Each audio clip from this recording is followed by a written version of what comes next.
आज के इस लेक्चर में अपन पढ़ेंगे design of plate girder. Basically सबसे पहले अपन को ये आइडिया होना चाहिए कि प्लेट गर्डर क्या होता है। तो अभी तक अपन ने जो बीम का डिजाइन पढ़ा था, बीम की डिजाइन के अंदर अपने जो सेक्शंस यूज किए थे, वो जैसे अपन ने आई सेक्शन, कोई भी आई सेक्शन यूज किया था। देखो आई सेक्शन जो अपन यूज करते आ रहे थे, वो आई सेक्शन क्या थे? रोल सेक्शन थे। क्या थे भाई? रोल सेक्शन थे। इस तरह के अपन आई सेक्शन यहाँ पे यूज करते आ रहे थे। और देखो इंडियन स्टैंडर्ड जो अपना है IS 800 2007 के अकॉर्डिंगली अपने कुछ रोल सेक्शंस के लिमिटेशंस हैं।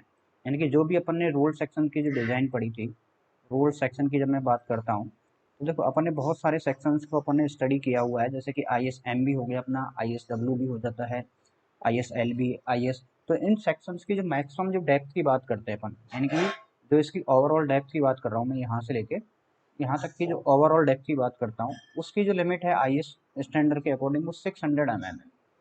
और ये बेसिकली अपन को पता है कि यदि बीम की अपन को स्ट्रेंथ इंक्रीज करनी है, यदि बीम की अपन स्ट्रेंथ इंक्रीज करना चाहते हैं, तो उसकी ओवरऑल डेप्थ अपन को बढ़ानी पड़ेगी।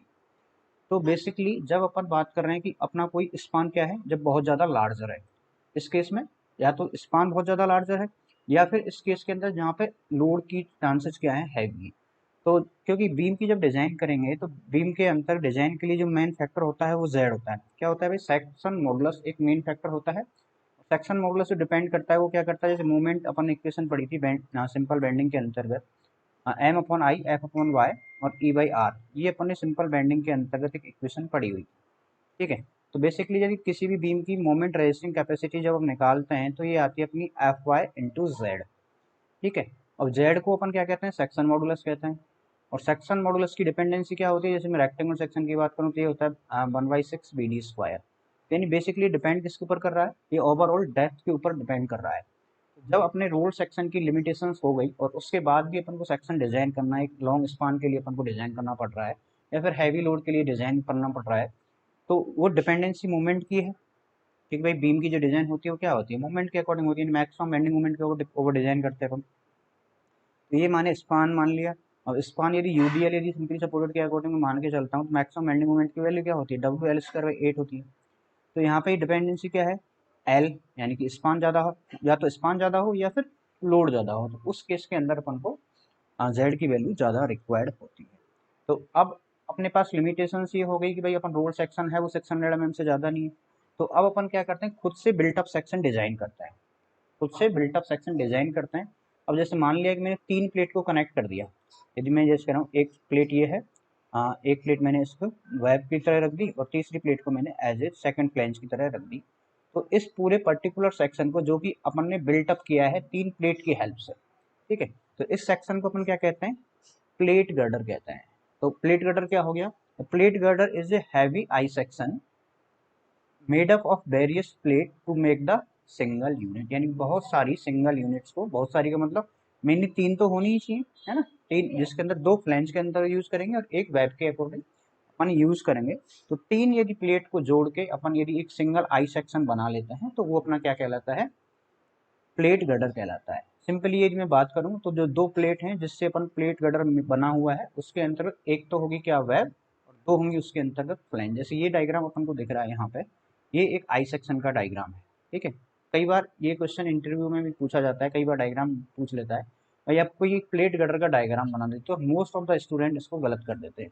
क्यों कर देते हैं? कि वो इस तरह का कोई सेक्शन अपन वहाँ पे जाके बना देते हैं। देखो ये जो सेक्शन अपन ने बनाया है, ये आई सेक्शन है, नो डाउट ये आई सेक्शन है। बट इसके अंदर आपने ये जो दिखाया हुआ है, इसका मतलब क्या हो गया? ये रोल सेक्शन है। आपने कहीं भी इसके अंतर्गत प्लेट्स को नहीं दिया हुआ है। तो जब भी आपको प्लेट गर्डर बनाना है, प्लेट गर्डर के अंदर क्या करना है? 3 प्लेट को आपको कनेक्टिंग होते हुए दिखाना है।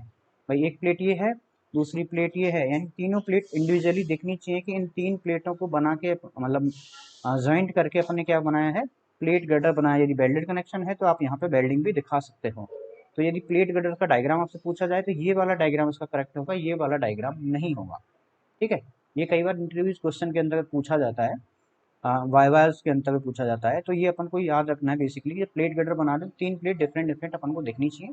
इसके अंदर अपर वाली प्लेट होगी, इसको अपन क्या कह देते हैं? कंप्रेशन फ्लैंज हो जाएगी। ठीक है।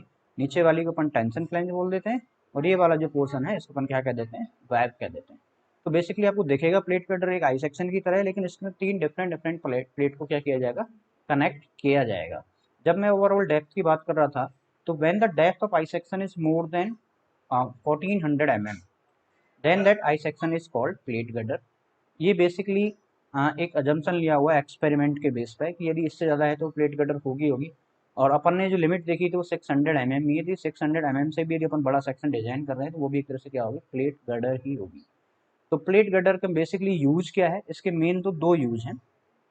एक तो कहाँ पर यूज करेंगे, plate girder are use in steel bridges for heavy I section. अब स्टील ब्रिज बनाना है और heavy I section, heavy I section का मतलब क्या हो गया कि जहाँ पे उस आई सेक्शन की डेप्थ बहुत ज़्यादा है, स्पान ज़्यादा यूज कर रहे हैं। तो ब्रिज का जब भी अपन बात करें डिजाइन और ब्रिज की, तो ब्रिज के अंदर क्या होता है, स्पान थोड़ा लार्ज होता है। और अब लार्ज स्पान रहेगा तो उसके अंदर मैक्सिमम बेंडिंग मोमेंट की वैल्यू भी उतनी ही ज़्यादा रहेगी, क्योंकि इसकी डिपेंडेंसी इसके ऊपर है, लेंथ के ऊपर इसकी डिपेंडेंसी होती है। बेसिकली मिल्स के अंतर्गत जो अपन मील्स होती हैं, अपनी आटा की मील होगी, कोई भी मील हो सकती है बनाने के लिए, ठीक है, सरसों की मील हो सकती है, मतलब जो मस्टर्ड ऑयल की जो मील हो सकती है, कोई पाम ऑयल की, या फिर कोई भी इंडस्ट्रियल फैक्ट्रीज है। यानी कि बेसिकली अपन को क्या करना है, जहाँ स्पान लार्ज हो, इन दो चीज़ों को याद रखना है। और स्पान लार्ज कहाँ होता है वो आप देख सकते हैं, लाइक ब्रिजेस के अंतर्गत होता है, फैक्ट्रीज के अंदर होता है, इंडस्ट्रीज के अंतर्गत होता है। तो उस केस के अंतर्गत अपन प्लेट गर्डर को मेनली यूज करते हैं उस पर्टिकुलर सेक्शंस के अंतर्गत।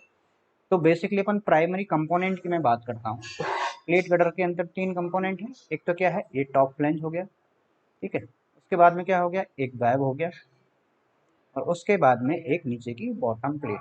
मेनली ये तीन बेसिक कंपोनेंट हैं प्लेट गर्डर के अंतर्गत। और कई बार अपन क्या है, इसके ऊपर कवर प्लेट्स भी यूज कर लेते हैं। यदि इसकी और अपन को कैपेसिटी इंक्रीज करनी होती है तो अपन क्या कर लेते हैं, इन दोनों के ऊपर कवर प्लेट को भी डिजाइन कर लेते हैं। तो ये तीन बेसिकली कंसेप्ट कंपोनेंट हो गए, top flange, web and bottom flange. इसके अलावा देखो, अब इसके अलावा कई बार क्या होता है कि ये जो प्लेट गर्डर है, इस प्लेट गर्डर की स्ट्रेंथ को इंक्रीज करने के लिए अपन स्टिफनर्स को भी यूज करते हैं। स्टिफनर्स का मतलब क्या होता है, जो पर्टिकुलर सेक्शन को क्या करे, स्टिफ करे, यानी कि मजबूती प्रदान करे। सीधा सीधा सा कॉन्सेप्ट ये है। तो अब जैसे कई बार ये जो प्लेट है, ये भाई अब अपन को पता है डेप्थ तो इसकी ज़्यादा है। अब डेप्थ ज़्यादा होती है तो इसके अंदर बकलिंग के चांसेस रहते हैं। तो अपन क्या कर देते हैं, इसके सपोर्ट के टर्म में अपन और प्लेट को यूज कर लिया जाता है, और जिसको अपन क्या कहते हैं, स्टिफनर्स बोल देते हैं। क्या बोल देते हैं भाई, स्टिफनर्स। इन केस जब वेब मेरी क्या है, वीक है, तो इसके साथ में एडिशनल प्लेट को मैं यूज कर लूंगा, जिसको मैं क्या कहूँगा, स्टिफनर्स कहूँगा। और स्टिफनर्स के यदि मैं टाइप्स की बात करूँ, देखो स्टिफनर्स अपन कई तरह से अपन प्रोवाइड करते हैं। स्टिफनर्स की मैं बात कर रहा हूँ, तो स्टिफनर्स की जब बात करते हैं, जैसे कि कोई टॉर्जन इसके अंतर्गत आ रहा हो, ठीक है, टॉर्जन आ रहा हो, तो उसको रेस्ट करने के लिए अपन टॉर्जनल स्टिफनर्स यूज कर लेंगे। कहीं पर यदि हैवी कंसंट्रेटेड लोड आ रहा है तो उसके लिए अपन क्या कर सकेंगे, बियरिंग स्टिफनर्स भी यूज कर सकते हैं, बियरिंग स्टिफ नर्स भी यूज कर सकते हैं। इसके अलावा यदि एंड पे स्टिफनर्स को यूज कर रहे हैं तो एंड स्टिफनर्स हो जाएगी। वहीं अपन यदि लोकल बकलिंग को रोकना चाह रहे हैं, ठीक है, तो वो ITS प्रोवाइड की जाती है, यानी कि थोड़ी थोड़ी डिस्टेंस के ऊपर इंटरमीडिएट ट्रांसवर्स स्टिफनेस भी प्रोवाइड की जाती है। अब इसकी डायरेक्शन की मैं बात करूँ, एक तो प्लेट की लेंथ है, जैसे ये प्लेट कटर की लेंथ है, इस लेंथ के अकॉर्डिंग यदि मैं वेब में इस तरह से कोई प्लेट यूज कर रहा हूँ तो उसको मैं क्या कह दूंगा, लॉन्गिट्यूडनल स्टिफनेस। वहीं लेटरल डायरेक्शन के अंदर यूज करूंगा तो लेटरल हो जाएगा। वहीं यदि फ्लैंज की मेरे को स्ट्रेंथ इंक्रीज करनी है तो वो फ्लैंज के लिए स्टिफनर्स प्रोवाइड की जाती हैं। तो बेसिकली स्टिफनर्स का यूज क्या है कि जब भी अपने प्लेट सेक्शन है उसके अंदर मेनली जो डिजाइन किया जाता है वो वेब क्या हो, वीक हो। और वेब वीक कब होगी, जब इसकी थिकनेस कम हो, एज कम्पेयर टू डेप्थ इसकी थिकनेस क्या हो, कम हो। उस केस के अंदर एडिशनल जो प्लेट यूज करी है उनको वेब के साथ में कनेक्ट कर दिया जाएगा, और एडिशनल जो प्लेट है उनको अपन क्या कह देंगे, स्टिफनर्स बोल देते हैं। ठीक है, तो ये जैसे कि अपन को एक वेब दिख रही थी, और वेब के साथ में अपन ने क्या कर दिया है, स्टिफनर्स को प्रोवाइड कर दिया है यहाँ पे। ठीक है, तो flange of I section design two, अब एक चीज और याद रखनी है, बीम के अंदर जब भी अपन डिजाइन करेंगे, बीम की बात कर रहा हूँ मैं, और स्पेशली बीम के अंदर पर्टिकुलर जो केस है वो क्या है, प्लेट गर्डर का है। तो अपन ये मान के चलते हैं कि जो मोमेंट कैपेसिटी होगी, यानी कि जितना भी मोमेंट आएगा, ठीक है, जो मोमेंट आएगा उसको बियर मेरी क्या करेंगे, ये दोनों फ्लैंजेस करेंगे। ठीक है, तो जब भी अपन को बीम की मोमेंट कैपेसिटी इंक्रीज करनी है तो इस फ्लैंज प्लेट है इनकी साइज को इंक्रीज करना पड़ेगा, या फिर इसके साथ में कवर प्लेट को यूज करना पड़ेगा। तो ये तो अपना फर्स्ट केस हो गया। फ्लैंजेस हैं वो बेसिकली डिजाइन की जाती है मोमेंट कैपेसिटी के लिए, और जो वेब डिजाइन किया जाता है, ये वाला जो वेब है, ये वेब जो डिजाइन किया जाता है वो डिजाइन किया जाता है शियर कैपेसिटी के लिए, यानी कि मैक्सिमम जो शियर स्ट्रेस आएगा उसको जो अपन चेक करेंगे वो किसको करेंगे, वेब को करेंगे। अपन ये मान के चलते हैं या जंक्शन लेके चलते हैं कि ज़्यादातर जो मूवमेंट होगा वो बियर करेगी अपनी फ्लैंजेस, और शियर को रजिस्ट करेगी कौन, वेब। तो ये तो था बेसिक कंसेप्ट इसका प्लेट गटर का। अब प्लेट गटर का बेसिकली अपने क्या पढ़ा, क्या होता है, ये तीन जो प्लेट है उनका मेडअप सेक्शन होता है, उसके एक पर्टिकुलर आई सेक्शन बना दिया जाता है। तीन इसके बेसिक कंपोनेंट होते हैं, एक टॉप फ्लैंज होता है, एक बॉटम फ्लैंज होता है और एक वेब होता है। इसके अलावा एडिशनल कंपोनेंट की मैं बात करूँ तो इसके अंदर स्टिफनेस प्रोवाइड करते हैं इन केस ऑफ जब वेब मेरी वीक होती है। इसके अलावा ये याद रखना है कि जो मोमेंट कैपेसिटी हो वो फ्लेंज के द्वारा रजिस्टर की जाएगी, मतलब फ्लेंज ही इसकी मोमेंट कैपेसिटी के लिए मेन रोल निभाएंगी और वेब है वो शियर को रजिस्ट करेगी। तो ये अपना बेसिक कंसेप्ट था। अब अपन बात करते हैं कि यदि अपन को प्लेट गटर को डिजाइन करना है तो डिजाइन स्टेप्स क्या होने चाहिए पर्टिकुलर। तो डिजाइन स्टेप के अंदर देखो, अब बीम को डिजाइन करना है, अपन बीम पहले इस चैप्टर के अंतर्गत पढ़ चुके हैं, laterally supported and unsupported beam अपन ने पढ़ा है यहाँ पे। तो हमने वहाँ पे देखा था कि सबसे पहले भाई देखो बीम का डिजाइन करना है तो वो एक तो मोमेंट निकालना होता है अपन को मैक्सिमम मोमेंट, और एक निकालना होता है शियर फोर्स। ये दो चीज अपन को कैलकुलेट करनी होती है। और शियर फोर्स को अपन चेक कर लेते हैं शियर कैपेसिटी से, और मोमेंट को अपन चेक कर लेते हैं इसके सेक्शन मॉडुलस की मोमेंट कैपेसिटी से। बस ये दो चीज अपन को कैलकुलेट करनी होती है। बेसिकली कंसेप्ट तो ये है। अब इस कंसेप्ट तक पहुंचने के लिए अपन को क्या क्या करना पड़ता है, सबसे पहले अपन को लोड की कैलकुलेशन करनी पड़ेगी। तो ये कितना पर्टिकुलर बीम के ऊपर लोड आ रहा है, उस लोड के अकॉर्डिंग अपन क्या करेंगे, शियर फोर्स और बेंडिंग मोमेंट की कैलकुलेशन करेंगे यहाँ से।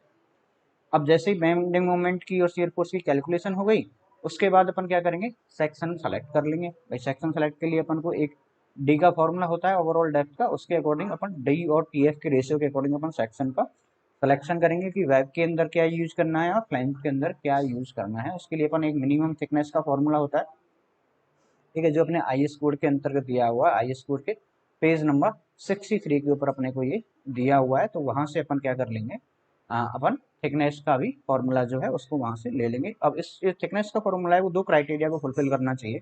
एक तो होता है अपना सर्विसिविटी क्राइटेरिया, दूसरा होता है compression flange for buckling resistance. In compression जो फ्लैंज है उसके लिए बकलिंग के लिए कितना एरिया रिक्वायर्ड है। तो इन दोनों क्राइटेरिया को ध्यान में रखते हुए अपन क्या करेंगे, मिनिमम वेब की थिकनेस कैलकुलेट कर लेंगे। अब ये सेक्शन अपने के पास, अब पर्टिकुलरली अपने पास सेक्शन जब आ गया, मान लीजिए मैंने प्लेट कटर का एक सेक्शन जब चूज कर लिया, उसके बाद जैसे अपन ने बीम के अंदर किया था सेक्शन क्लासिफिकेशन, सेक्शन क्लासिफिकेशन अपन करते हैं टेबल नंबर 2 जो अपने आई एस कोड के पेज नंबर 18 के ऊपर दिया हुआ है कि सेक्शन मेरा मोमेंट मतलब प्लास्टिक है, सेमी कॉम्पैक्ट है या फिर कॉम्पैक्ट है या फिर सिलेंडर है। वहाँ से जो वैल्यूज दी हुई है टेबल नंबर 2 के अंतर्गत पेज नंबर 18 पे, वो वैल्यूज किसके ऊपर डिपेंडेंसी होती है, वो इसकी थिकनेस, उसकी विड्थ, थिकनेस ऑफ फ्लैंज, ये सारे रेशियो अपन निकालना है, डी बाई टी डब्ल्यू और एच बाई टी एफ। ठीक है, तो ये वाले जो रेशियो हैं उसके अकॉर्डिंग अपन टेबल नंबर 2 से आइडेंटिफाई करेंगे प्लेट मेरी क्या है, प्लास्टिक है, कॉम्पैक्ट है, सेमी कॉम्पैक्ट है। उसके बाद अपन बात करते हैं check for moment capacity. Moment capacity के लिए अपन चेक करेंगे, तो मोमेंट कैपेसिटी को पर्टिकुलर निकालनी है तो उसके लिए फॉर्मूला दिया हुआ कोड के अंतर्गत पेज नंबर 73, वही कोड अपन को याद रखना है, I S 800 2007। Hand to hand आप कोड भी ओपन कर लीजिएगा, कोड में अपन देखते रहिएगा, ठीक है, कि पेज नंबर 73 के ऊपर ये फॉर्मूला दिया हुआ है या नहीं दिया हुआ है। तो वहाँ पे एक फॉर्मूला दिया हुआ है एम डी, एम डी क्या हो गया, design moment capacity, that is beta P Z P F Y upon gamma M naught. अब बीटा पी क्या होता है, बीटा पी एक कांस्टेंट होता है, वो डिपेंड किसको करता है, सेक्शन की क्लासिफिकेशन के ऊपर डिपेंड करता है। यदि मेरा प्लास्टिक सेक्शन है या फिर सेमी कॉम्पैक्ट सेक्शन है तो बीटा पी की वैल्यू 1 कर देते हैं अपन। जेड पी क्या होता है, प्लास्टिक सेक्शन मॉडुलस होता है। क्या होता है भाई, plastic section modulus. Plastic section modulus क्या होता है, यदि इलास्टिक सेक्शन मॉडुलस के अंतर्गत में सेफ फैक्टर से मल्टीप्लाई कर देता हूँ तो मेरा क्या आ जाता है, जेड पी आ जाता है। एफ आई क्या होता है, यील्ड स्ट्रेंथ होती है। उसके बाद गामा एम नोट क्या होता है, गामा एम नोट होता है partial factor of safety for materials, ठीक है, इनिशियल वाला। तो गामा एम नोट की वैल्यू जो होती है वो 1.1 होती है, ठीक है। तो यहाँ से जो डिजाइन मोमेंट कैपेसिटी है वो मैक्सिमम एंडिंग मोमेंट से यदि ग्रेटर आ रही है, दैट मीन्स अपना जो सेक्शन है वो सही है, अपन आगे बढ़ जाएंगे। उसके बाद करते हैं अपन शेयर कैपेसिटी की बात। तो शेयर कैपेसिटी के लिए भी पेज नंबर 59 के ऊपर ये फॉर्मूला दिया हुआ है बी डी का, B D equals to A B F Y W root 3 gamma M. ठीक है, अब बीडी क्या होता है, बीडी होता है design shearing capacity of that particular section. A B क्या हो जाएगा, शेयरिंग एरिया। और शेयरिंग एरिया में अभी अपन ने देखा था किसको अपन को लेके चलना है, सिर्फ बैप को लेके चलना है, यानी कि डी इंटू टी डब्ल्यू यहाँ से हो जाएगा, एफ वाई डब्ल्यू वही यील्ड स्ट्रेंथ हो जाएगी। शेयर है तो हमेशा रूट 3 नीचे बॉटम के अंदर आता है, और एफ वाई के साथ में गामा एम नोट ये आता है। ये पहले से ही डिस्कस करते आ रहे हैं लास्ट सेक्शन से, लास्ट जो न्यूमेरिकल्स पढ़े हैं अपन ने। उसके बाद अपन इसकी वैल्यू देखेंगे, जो डिजाइन कैपेसिटी की जो वैल्यू है मैक्सिमम शेयर फोर्स से ज़्यादा होनी चाहिए। और इसकी वैल्यू 0.6 BD की वैल्यू भी यदि 20 से ज़्यादा होगी तो वो रिवर्सिबल स्ट्रेसेज और हाई शियर के केस में भी क्या मानी जाती है, सेफ मानी जाती है। तो उस केस को अपन इस तरह से डिजाइन कर लेंगे। तो यहाँ तक अपन स्टेप पहुंचे, स्टेप नंबर 7। नेक्स्ट स्टेप जो आएगी अपनी, फिर अपन को चेक करना पड़ेगा, check for shear buckling of the web. यानी कि आपने जो वेब डिसाइड किया है उसको अपन चेक कर रहे हैं कहीं वो शियर के अंतर्गत बकल तो नहीं कर रही है, ठीक है। तो उसके लिए जो रेशियो अपन देखा जाता है D/TW का, उसकी वैल्यू यदि ग्रेटर इक्वल टू 67 एप्सिलॉन है, देन मेरी जो बीम है वो शियर के अंतर्गत बकल नहीं करेगी। और यदि D/TW की वैल्यू लेस देन 67 एप्सिलॉन है तो इसको अपन क्या कह देते हैं, थिक वेब बोलते हैं। क्या बोल देते हैं भाई, थिक वेब। तो थिक वेब के केस में तो अपन को ये चेक करने की रिक्वायरमेंट भी नहीं होती है, ठीक है। यदि D/TW की वैल्यू यदि लेस देन 67 एप्सिलॉन है तो उस केस में तो अपन को शियर बकलिंग चेक करने की रिक्वायरमेंट नहीं होती है, क्योंकि वो जो क्राइटेरिया आ जाता है वो थिक वेब का आ जाता है। तो वहाँ तो अपन विदाउट स्टिफनेस अपन काम चला सकते हैं। और एप्सिलॉन क्या होता है, एप्सिलॉन अपन पहले भी डिस्कस कर चुके थे। इसकी जो वैल्यू होती है वो होती है 250 अपॉन में Fy, और Fy की वैल्यू बेसिकली अपन क्या लेके चलते हैं, 250 लेके चलते हैं। तो यहाँ से ये वैल्यू जो होती है वो 1 हो जाती है। तो अपन ने चेक फॉर शियर बकलिंग के अंदर बात करी। अब शियर, अब यदि अपन को चेक करना है, चेक किस केस में करना है, जब D/TW की वैल्यू 67 एप्सिलॉन से ज़्यादा है। तो इसके अंतर्गत दो मेथड्स आते हैं, ठीक है। कई बार क्वेश्चन के अंदर मेंशन कर दिया जाता है कि आपको किस मेथड से अपन को शियर बकलिंग चेक करनी है। तो दो मेथड कोड के अंतर्गत दिए हुए हैं। एक तो सिंपल पोस्ट क्रिटिकल मेथड दिया हुआ है पेज नंबर 16 के ऊपर IS 800 के अंतर्गत, और दूसरा मेथड दिया उसके साथ में ही टेंशन फील्ड मेथड, ठीक है। तो बेसिकली कई बार RT एग्जाम के अंदर ये पूछ लिया जाता है कि आप किस मेथड से बकलिंग चेक करना है, तो वो आपको उसी मेथड को वहाँ पे यूज करना है। अब जैसे सिंपल पोस्ट क्रिटिकल मेथड की मैं बात करता हूँ, तो ये बेसिकली किसके ऊपर डिपेंड करता है, based on the shear of the web, यानी शियर कितना वेब के अंतर्गत आ रहा है, इसकी वजह से जो बकलिंग हो रही है। तो it is use for without stiffener section. ये कहाँ यूज करेंगे, जब अपन ने ऐसा सेक्शन यूज किया है जहाँ पे स्टिफनर्स को प्रोवाइड नहीं किया हुआ, यानी थिक वेब के केस के अंतर्गत। तो यहाँ से डिजाइन शियरिंग कैपेसिटी निकालेंगे, VCR equal to AB into tau V, ठीक है। ये जब अपन न्यूमेरिकल डिस्कस करेंगे सारी टर्म को एक्सप्लेन करेंगे। तो ये कहानी हो गई, शियर बकलिंग का चेक हो गया। उसके बाद अपन करेंगे design of load carrying stiffeners. Load carrying stiffeners क्या होता है कि if the load carrying on the web is more than the load carrying capacity of the web, यानी अपन ने देखा कि जो लोड बीम के ऊपर आ रहा है, ठीक है, उसकी जो वैल्यू है उस वेब की टोटल कैपेसिटी से यदि ज़्यादा आ जाता है, तो उस केस के अंदर अपन को क्या करेंगे भाई, एडिशनल में इसको स्टिफनेस प्रोवाइड करनी पड़ेगी, यानी कि वेब को सेव करना है अपन को यदि वीक है तो उस केस में अपन क्या करेंगे, लोड कैरिंग स्टिफनर्स को प्रोवाइड किया जाएगा उस पर्टिकुलर लोड को बियर करने के लिए, ठीक है। तो डिजाइन की बात करें लोड बियरिंग स्टिफनर्स की, तो इसके लिए डिजाइन अपन को पेज नंबर 67 पर मिल जाएगी। जब अपन डिजाइन करेंगे वहाँ से एक एक पॉइंट को डिस्कस करेंगे। IS 800 2007 के अंतर्गत ये आपको मिल जाएगी। To provide the connection of web plane, उसके बाद जब आपने लोड बियरिंग स्टिफनर्स को डिजाइन कर लिया तो अपन इसका कनेक्शन करेंगे प्लेन और वेब के साथ में। वेल्डेड कनेक्शन की बात करेंगे तो वेल्डेड कनेक्शन करेंगे, और यदि मेंशन किया जाता है रिवेटेड कनेक्शन की तो अपन रिवेटेड कनेक्शन करेंगे, या फिर बोल्टेड कनेक्शन, जो भी वहाँ पे मेंशन किया जाएगा उसके अकॉर्डिंग अपन डिजाइन करेंगे। बेसिकली आजकल LSM के अंतर्गत लिमिट स्टेट मेथड की बात करूँ तो अपन मोस्टली प्रेफर करते हैं वेल्डेड कनेक्शन को, ठीक है, क्योंकि रिवेटेड कनेक्शन था वो तो WSM के अंतर्गत था, आउटडेटेड हो चुका है। उसका बोल्टेड कनेक्शन की आती है, बोल्टेड कनेक्शन की भी कुछ कमियां हैं, ठीक है। इस वजह से अपन मोस्टली जो यूज करते हैं वो वेल्डेड कनेक्शन को ही यूज किया जाता है। अब ये क्या कमियां हैं ये अपन पहले चैप्टर के अंदर पढ़ चुके हैं कनेक्शन के अंतर्गत।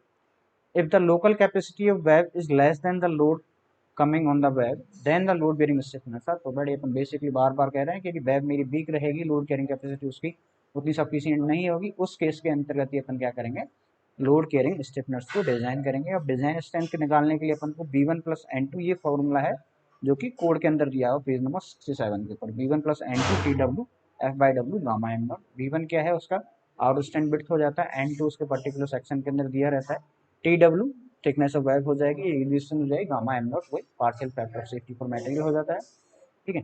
तो इसको बेसिक, अब देखो लोड बियरिंग कैपेसिटी को बेसिकली जब चेक किया जाता है कहाँ किया जाता है कि जहाँ पर कॉन्सेंट्रेटेड लोड आता है। कॉन्सेंट्रेटेड लोड की मैं बात कर रहा हूँ जहाँ भी सपोर्ट होगा, तो सपोर्ट पे क्या होता है बेसिकली 2 पॉइंट लोड की तरह बिहेव करता है। तो ये बेसिकली सबसे ज्यादा लोड होता है, तो इसी जगह पे अपन क्या कर देते हैं, लोड बियरिंग स्टिफनेस को डिजाइन कर दिया जाता है। लास्ट के अंतर्गत अपन जो तीनों प्लेट हैं, तीनों प्लेट को जब अपन डिजाइन कर लिया है तो उसके बीच में कनेक्शन भी किया जाएगा। इसके अलावा टॉर्जनल रेजिस्टेंस भी चेक कर सकते हो, कई बार मेंशन कर दिया जाता है कि आपको कौन कौन से चेक लगाने हैं, तो आपको ये सारे चेक के बारे में पता होना चाहिए कि अपन कैसे चेक करते हैं पर्टिकुलरली, तो ये कोई आई सेक्शन है जिसको अपन ने यहाँ पे वेल्डेड कनेक्शन के साथ में दिखाया हुआ है। ये ध्यान रखना हमेशा कि इसको इस तरह से कट जरूर करना है, तभी अपन को प्लेट गर्डर ये माना जाएगा, अदरवाइज ये रोल सेक्शन के अंदर कंसीडर कर लिया जाएगा। कई बार एग्जामिनर ऐसी छोटी छोटी चीज़ों के ऊपर भी मार्क्स काट देते हैं।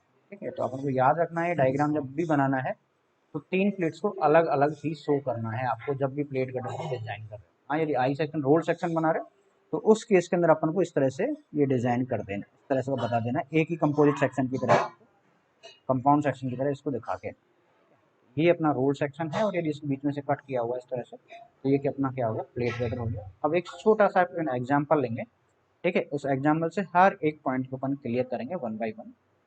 तो फर्स्ट ऑफ ऑल मैं बात करता हूँ एक क्वेश्चन की, कि जैसे design a welded plate girder. Basically question को पढ़ना बहुत इंपॉर्टेंट है। कि क्वेश्चन से आपके अंदर पहले दिमाग के अंदर ये बनाना है क्वेश्चन बेसिकली अपन से चाह क्या रहा है। ठीक है, तो design a welded plate girder for a simply supported bridge deck beam with a clear span of 24 metre. यानी आपको क्या दिया हुआ है कि एक ब्रिज है जिसका जो स्पान है वो क्या है, 24 मीटर है। अभी तक जो अपन ने क्वेश्चन पढ़ा ये इतना पढ़ लिया। ठीक है, 24 मीटर का एक स्पान है। Subjected to dead load of 20 kilometre per metre. देखो पर मीटर दिया हुआ है, इसका मतलब क्या आगे पूरी तरह से डिस्ट्रीब्यूटेड है। तो डिस्ट्रीब्यूट का मतलब क्या आगे, इसके ऊपर अपन एक यूडीएल लगा देते हैं। ये क्या है, ये डेड लोड लगा हुआ है जिसकी इंटेंसिटी क्या है, 20 किलोमीटर पर मीटर है, without excluding self weight.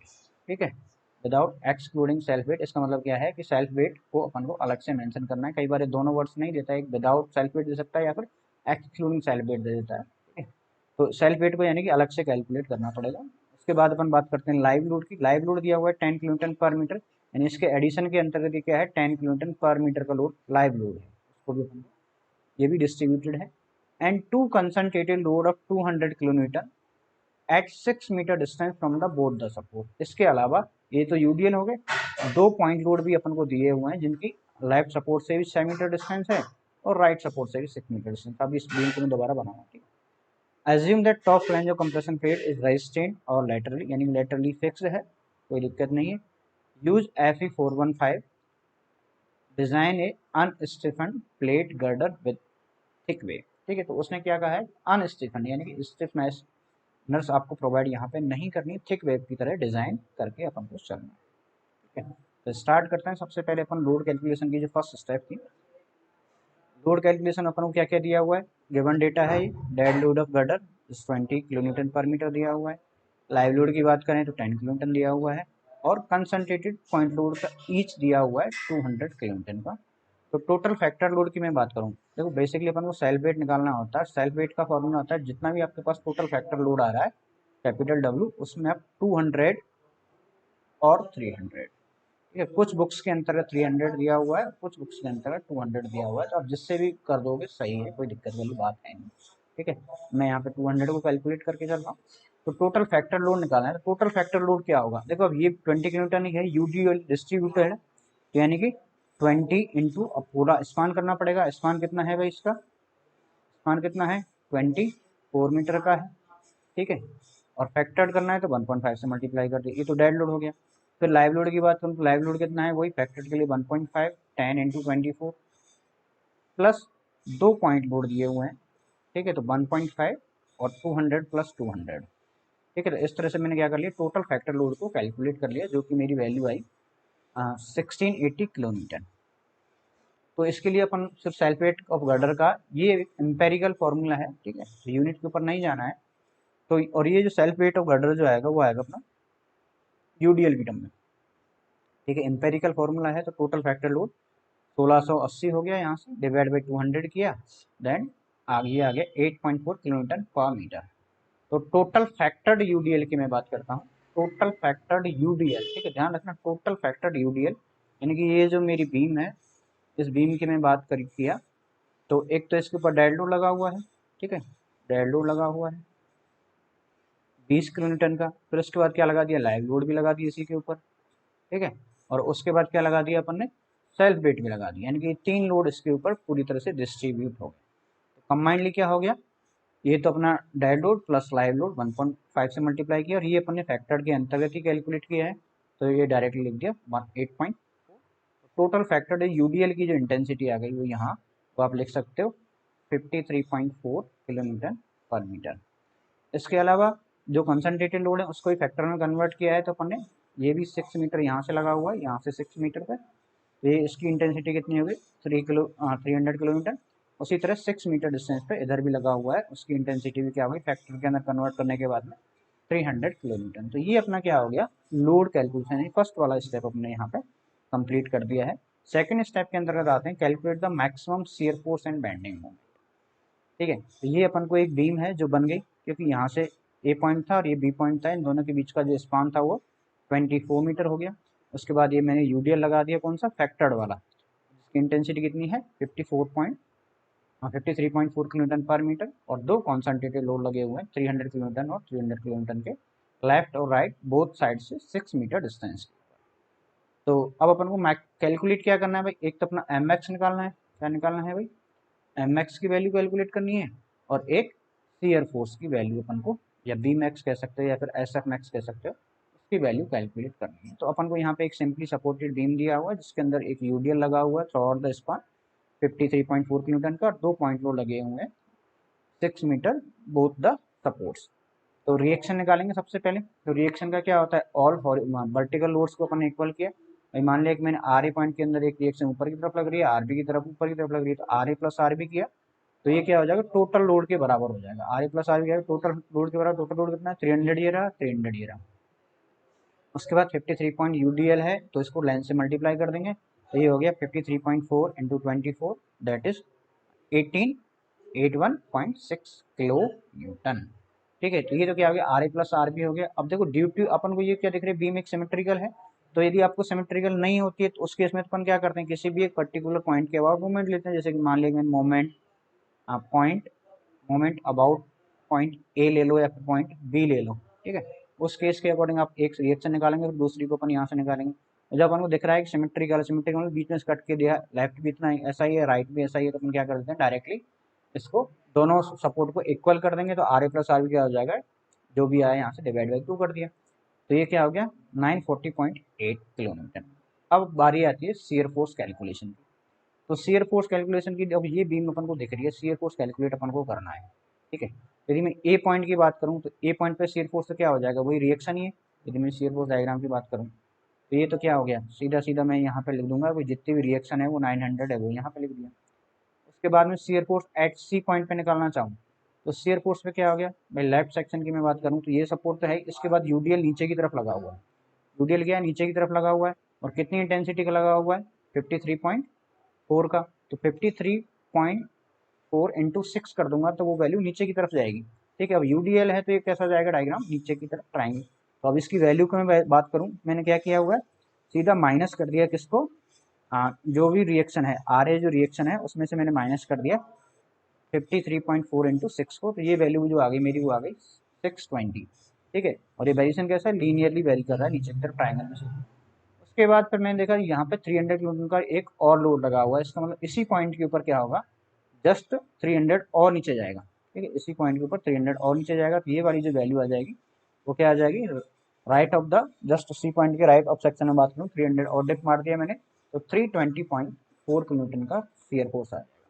Now shear force eight point ई, यदि ई पॉइंट यानी मैक्सिमम इस पॉइंट पे निकालना चाह रहे हो तो देखो ये यहाँ से लेके यहाँ तक 12 है, तो यानी कि और इसमें से जो भी वैल्यू आई उसमें से 53.4 को और माइनस कर दो इंटू 6 से करके, तो जो भी अपनी ये तो आर ए आ गया, आर ए के बाद मैंने 300 का ये लोड हटा दिया और इसमें से 53.4 इंटू 12। ठीक है, तो 6 तो यहाँ से यहाँ तक का भाई 6 मीटर तो क्या हो गया यहाँ से यहाँ तक हो गया, और 6 मीटर यहाँ से लेके यहाँ तक हो गया, 12 कर दिया, तो डायरेक्टली मैं इसको ऐसे कर सकता हूँ। और ये वैल्यू जो आई शियर फोर्स की वो आ गई 0। ठीक है, जीरो का मतलब क्या हो गया ये वैल्यू नीचे, अब यहाँ पे शियर फोर्स का जो साइन है वो साइन चेंज हो रहा है, दैट मीन्स यहीं पे मैक्सिमम मोमेंट अपन को मिलने वाला है। तो अब बात करते हैं शियर फोर्स एट डी। तो देखो लेफ्ट सेक्शन के हिसाब से ही जा रहे हो, यदि आप लेफ्ट से जा सकते हो या फिर वापस रिपीट भी कर सकते हो राइट साइड से। यदि आप लेफ्ट से मूव करोगे तो यहाँ पे देखो आर ए का तो ये वैल्यू था, उसके बाद 300 का लोड लगा दिया, उसके बाद में कहाँ आया पॉइंट डी पे, तो डी पे यानी कि 12 मीटर प्लस 6 मीटर और आगे में बढ़ गया यानी 18 मीटर। ठीक है, उसको मैंने माइनस किया तो ये वैल्यू आ गई माइनस के 320 यानी नीचे की तरफ अपन आ गए। फिर राइट ऑफ सेक्शन में करना है तो यानी 300 का पॉइंट फिर मिल जाएगा अपन, उसको भी माइनस करना है तो ये वैल्यू होगी माइनस के 620। और फिर वही माइनस के 940, यानी कि जो अपन ने ऊपर तक किया था वही रिवर्स आ गया किस डायरेक्शन के अंदर, नेगेटिव के अंदर का। तो ये अपना इसका पर्टिकुलर शियर फोर्स डायग्राम बन जाएगा जो कि अपन को यहाँ पे शो हो रहा है। ठीक है, तो ये शियर फोर्स डायग्राम है। अपन ने आर ए की वैल्यू देखी, वो क्या आई थी 940 आई। उसके बाद अपन ने सी पॉइंट के जस्ट लेफ्ट पोर्शन में देखा, तो अपन ने क्या किया 53.4 में 6 से मल्टीप्लाई करके इसमें से माइनस किया, तो ये आ गया। उसके बाद 300 का लोड है, तो जहाँ भी पॉइंट लोड होगा तो वहाँ पे अपन को डिप दिखेगा इस तरह का। ठीक है, उसके बाद में फिर अगेन अपन ने 6 मीटर से माइनस किया, तो ये पॉइंट जीरो आ गया ई पॉइंट के ऊपर। फिर अगेन अपन ने 6 मीटर और वाला माइनस कर दिया, तो ये आ गया। फिर उसके बाद अपन देखा 300 किलोमीटर का एक डिप और है, तो वो अपन ने यहाँ पे डिप कर दिया और वापस इसको यहाँ पे मिला दिया। तो ये हो गया इसका शियर फोर्स डायग्राम। अब मैक्सिमम शियर की अपन बात करें, मैक्सिमम शियर फोर्स कहाँ आ रहा है, यही आ रहा है 940.8। ये तो मैक्सिमम शियर फोर्स की कैलकुलेशन हो गई। उसके बाद अपन बेंडिंग मोमेंट की बात करें, तो देखो पर्टिकुलरली ए पॉइंट पे आप मोमेंट लोगे, बेसिकली ए पॉइंट मोमेंट लोगे, सिंपली सपोर्टेड है तो मोमेंट क्या हो जाएगा, जीरो सिंपली। फिर अपन बात करें कि सी पॉइंट की बात करें, तो सी पॉइंट की मैं बात कर रहा हूँ, तो सी पॉइंट के अंदर क्या क्या है भाई, एक तो ये रिएक्शन है, एक ये यूडीएल लगा हुआ है, और यहाँ पे एक लोड लगा हुआ है, और ये स्पान है 6 मीटर का है। तो ये लोड की तो डिस्टेंस जीरो है, तो ये तो जीरो हो जाएगा। यहाँ की बात करें तो आर ए इंटू सिक्स, तो आर ए इंटू सिक्स कर दिया, माइनस अब ये यूडीएल लगा हुआ है, तो यूडीएल टोटल लोड तो क्या हो गया 53.6, ये तो लोड हो गया। अब ये यूडीएल है तो इसकी सी जी कहाँ लाई करेगी, हाफ पे लाई करेगी, यानी 3 से और मल्टीप्लाई कर दिया, तो अपन ने वैल्यू निकाली 4683 ये किलोमीटर आ गया। उसके बाद मैं क्या करूँ, ई पॉइंट पे निकालूंगा। ई पॉइंट पे निकालने के लिए अपन के पास क्या क्या आएगा भाई, एक यूडीएल आ गया, और यूडीएल कितना है 12 मीटर तक है। इसके बाद 6 मीटर के पे यहाँ पे एक 300 किलोमीटर का लोड भी लगा हुआ है। यहाँ पे क्या है, एक 300 किलोमीटर का लोड भी लगा हुआ है, इस पॉइंट का मोमेंट लेना है। क्या हो जाएगा आर ए इंटू 12 माइनस, अब ये 53.4 इंटू 12 इंटू 6, और माइनस 300 इंटू 6, ये वाली वैल्यू यहाँ पे आ जाएगी, जो वैल्यू मेरी क्या है 5644.8 किलोमीटर। तो यही क्या होगी मैक्सिमम होगी, जहाँ पे शेयर फोर्स जीरो होगा, या फिर जहाँ पे साइन चेंज करता है वहीं पे मैक्सिमम बेंडिंग मोमेंट की वैल्यू जीरो मिलती है। बाकी आप राइट साइड से चल सकते हो वापस, या फिर लेफ्ट साइड से आगे बढ़ सकते हो। ठीक है, तो ये आपकी चॉइस है खुद की, इसको कैलकुलेट करके प्रैक्टिस जरूर कीजिएगा कैसे निकालना है। तो यहाँ से अपन ने देखा कि मैक्सिमम बेंडिंग मोमेंट की वैल्यू क्या आई 5644.8 किलोमीटर। यदि मैं इसके डायग्राम की बात करूँगी, देखो ये इस तरह का डायग्राम अपन को दिख रहा है कि ए पॉइंट पे अपन ने मोमेंट निकाला, उसके बाद अपन ने सी पॉइंट पे निकाला, उसके बाद अपने डी पॉइंट पे ई पॉइंट पे निकाला, फिर डी पे निकाला और बी पे निकाला। अब इनको अपन को मैच कैसे करना है, देखो यदि इक्वेशन एक्स की पावर 2 में है तो अपन क्या करेंगे, इसको पैराबोलिक में मैच करा देंगे। ठीक है, यदि एक्स की पावर 1 है तो इसको अपन लीनियर में ला देते हैं, तो एक्स की पावर क्या है इसके अंदर, एक्स की पावर 2 आती है। ठीक है, जब भी यूडीएल होता है तो उसके अंदर एक्स की पावर 2 हो जाती है, 2 डिग्री का कर्व होता है, 2 डिग्री का मतलब पैराबोला से अपन को इसको मिला के चलना है। तो बेसिकली अपन ने दो वैल्यू यहाँ पे फाइंड आउट कर ली, एक तो मैक्सिमम शेयर फोर्स की जो कि अपनी वैल्यू क्या आई थी, मैक्सिमम शेयर फोर्स की जो वैल्यू आई थी वो कितनी आई थी 940.8 किलोमीटर, और मैक्सिमम बेंडिंग मोमेंट की जो वैल्यू आई थी वो कितनी आई थी 5644.81 किलो न्यूटन इंटू मीटर। तो ये अपनी सेकंड स्टेप यहाँ से कैलकुलेट कर ली। थोड़ा लेंथी क्वेश्चन है बट ऐसा आसान है। फिर अपन बात करते हैं सेक्शन कलेक्शन की। ठीक है, तो दो सेक्शन अपन को चूज करने, एक तो वेब वाली प्लेट डिजाइन करनी है और एक फ्लैंज वाली डिजाइन करनी है। जब भी अपन वेब की बात करते हैं तो सबसे पहले मिनिमम डेप्थ का फॉर्मूला यूज किया जाता है। मिनिमम डेप्थ का जो फॉर्मूला होता है डी बराबर क्या होता है एम इंटू के अपॉन एफ वाई की पावर 0.33। ठीक है, 0.33 भी लिख सकते हो, या फिर आप इसको इस तरह से लिखा जाता है बेसिकली, मतलब रूट में है ये। ठीक है, एम इंटू के अपॉन एफ वाई। ठीक है, ये फॉर्मूला अपन को मिल जाएगा प्लेट गटर की डेप्थ निकालने का। और यहाँ पे के जो है वो क्या है, सिलेंडरनेस रेशियो के ऊपर डिपेंडेंसी है। ठीक है, और इसकी वैल्यू भी यदि अपन बात करते हैं, ये अपन एक वैल्यू एज्यूम करने के चलने होती है। के की वैल्यू क्या होती है डी बाई टी डब्ल्यू होती है। ठीक है, डी बाई टी डब्ल्यू होती है। जब स्टिफनेस प्रोवाइड करते हैं तो इसकी वैल्यू 200 से ज़्यादा होती है, जब स्टिफनेस प्रोवाइड नहीं करते तो इसकी वैल्यू अपन 100 से 150 के बीच में अपन एक वैल्यू एज्यूम कर लेते हैं। ठीक है, अब जैसे मैं इस केस के अंदर क्या एज्यूम कर रहा हूँ 150 मैंने एज्यूम किया, और यहाँ से मैंने डी की वैल्यू निकाली। ठीक है, अब यहाँ से डी की वैल्यू निकाली, ये मोमेंट हो गया। मोमेंट की वैल्यू मेरी कितनी किलोमीटर इंटू मीटर में थी, इसको मैं न्यूटन और एम के अंदर चेंज करूंगा, तो 10 पावर 6 से मल्टीप्लाई कर दिए इंटू 150 अपॉन 250 की पावर 1/3। तो यहाँ से मैंने इसको कैलकुलेट किया और डी की जो वैल्यू आई वो आ गई अप्रॉक्सीमेटली 1400 mm। ठीक है, तो ये वैल्यू क्या आ गई, डी की वैल्यू आ गई। और अभी अपन ने क्या एज्यूम किया डी बाई टी डब्ल्यू, तो डी बाई टी डब्ल्यू अपन ने एज्यूम क्या किया 150, है ना। तो यहाँ से डी की वैल्यू अपन को पता है तो टी डब्ल्यू की वैल्यू निकाल सकते हैं। तो according to code thickness of web is 12 mm। आप यहाँ से डिवाइड भी कर सकते हो, कोई इश्यू नहीं है। इसमें आप डिवाइड करोगे अपॉन में 150 करोगे तो ये जो भी वैल्यू आएगी 9.8 आएगी, लेकिन इसको वन थिकनेस ऑफ वेब को 12 mm मिनिमम अपन यहाँ पे लेके चलेंगे। तो अपन ने वेब का साइज तो डिसाइड कर लिया है, यानी कितना यूज करना है भाई, डेप्थ तो है इसकी 1400 और विड्थ जो है वो कितनी हो गई 12 mm यहाँ पे। उसके बाद चेक की बात करते हैं अपन, ठीक है। तो डी बाई टी डब्ल्यू की वैल्यू कितनी आई भाई 1400 डिवाइड बाई 12 दैट इज 116.67 और इसकी वैल्यू किससे ज़्यादा है 67 एप्सिलॉन से ज़्यादा है। दैट मीन्स अपन को शियर बकलिंग का चेक लगाना पड़ेगा। यदि ये वैल्यू किससे कम आती है 67 एप्सिलॉन से कम आती है तो अपन वहाँ पे थिक वेब डिजाइन कर लेते हैं और शियर बकलिंग को चेक करने की रिक्वायरमेंट नहीं होती, ठीक है। फिर ये तो अपना क्या हो गया वेब का हो गया। अब अपन बात करते हैं फ्लैंज की, ठीक है। तो अब अपन को क्या निकालना है फ्लैंज का एरिया निकालना है। फ्लैंज का एरिया देखो बेसिकली अपन को क्या है, अपन ये स्टेटमेंट भी दे चुके हैं पहले कि जो मोमेंट जो कैपेसिटी है वो कौन लेगा, ओनली फ्लैंजेस लेंगे। तो ये दोनों जो फ्लैंजेस है वो लेंगे और ये मान लिया मैंने इसका क्या है कोई सी जी है, ठीक है। ये इसका वेब, अब वेब के एरिया को मैं कंसिडर नहीं कर रहा हूँ। तो बेसिकली अपन को जो एम का जो फॉर्मूला होता है, ठीक है। तो यहाँ पे एम की जगह अपन को क्या चाहिए भाई, एम इक्वल टू क्या होता है जेड इंटू एफ वाई होता है, सिंपल सा, ठीक है। जब इसके अंतर्गत मैं बात करूं जेड की तो जेड को मैं क्या लिख सकता हूँ Z equal to M upon में एफ वाई, ठीक है। और एफ वाई के साथ मैं पार्शियल फैक्टर सेफ्टी और लेके चलता हूँ हमेशा, तो ये आ जाता है। अब जेड की रही बात, अब जेड कैसे निकालना है भाई, जेड बेसिकली क्या होता है इस एरिया का मोमेंट होता है इसके अबाउट, इस एरिया का क्या होता है मोमेंट होता है इसके अबाउट, इस सेंटर के सी जी के अबाउट। अब इसका एरिया मान लिया कि मैंने ए एफ है, ठीक है, और इसका एरिया भी क्या है ए एफ है, तो मैं क्या लिख सकता हूँ ए एफ इंटू, अब सी जी अब टोटल ओवरऑल डेप्थ डी है तो मैं क्या लिख सकता हूँ डी बाई टू। ये तो ऊपर का हो गया, ऐसी तरफ नीचे से कर लूंगा तो फिर वो भी डी बाई टू। तो मैंने क्या कर दिया इसको डी कर दिया, ए एफ इंटू डी लिख सकता हूँ, यानी जेड की वैल्यू क्या लिख दी मैंने ए एफ इंटू डी, ठीक है। तो वही यहाँ से ए एफ की मैं वैल्यू निकाल रहा हूँ एम अपन में gamma M naught F Y into D. तो एम अपन को दिया हुआ है, अपन जो मैक्सिमम मोमेंट कैलकुलेट किया है गामा एम नोट की वैल्यू 1.1 होती है, एफ वाई अपना 250 है और डी की वैल्यू 400 mm। तो यहाँ से अपन ने क्या निकाली ए एफ निकाली, ए एफ मतलब एरिया ऑफ फ्लैंज। तो for thickness of flange using page number 18, वही टेबल नंबर 2 है, ठीक है। पेज नंबर 18 पे टेबल नंबर टी दी हुई है, टेबल नंबर 2 दी हुई है पेज नंबर 18 पे। तो वहाँ से अपन कैलकुलेट करेंगे बी बाई टी एफ की वैल्यू, जो प्लास्टिक सेक्शन डिजाइन करना है तो इसकी वैल्यू अप्रोक्सीमेटली 8.4 एप्सिलॉन के बराबर होनी चाहिए, ठीक है। एप्सिलॉन की वैल्यू 1 हो गई, तो यहाँ से बी बाई टी एफ का जो रेशियो आ गया वो क्या आ गया 8.4 टी एफ। और बी एफ क्या होता है, देखो बी एफ क्या होता है विड्थ ऑफ फ्लैंज, ठीक है, विड्थ ऑफ फ्लैंज ये होता है। जबकि बी क्या होता है इसके सेंटर से यहाँ तक की डिस्टेंस होती है, यानी आउट स्टैंड की एक तरह से डेप्थ होती है, मतलब विड्थ होती है। इसको जस्ट डबल कर देंगे अपन, तो B F equal to 2 B, तो यहाँ से क्या आ गया B equal to 16.8 T F. इसको मैं अब ए एफ के बराबर लिख दूंगा, तो A F into T F that is total जो अपने ए एफ अभी कैलकुलेट किया था, और अब बी एफ की जगह भी मैंने क्या लिख दिया है 16.8 टी एफ। तो ये टी एफ की स्क्वायर स्क्वायर हो जाएगा यहाँ पे, और टी एफ की वैल्यू आ गई 40 mm।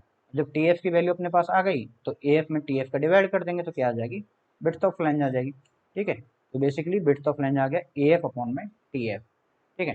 तो यहाँ से ये वैल्यू भी आ गई अप्रोक्सीमेटली। देखो जो भी वैल्यू आपकी कैलकुलेशन में आ रही है उससे थोड़ा सा हैवियर सेक्शन में लेके चलना है जिससे अपना आगे सेक्शन फेलियर ना हो।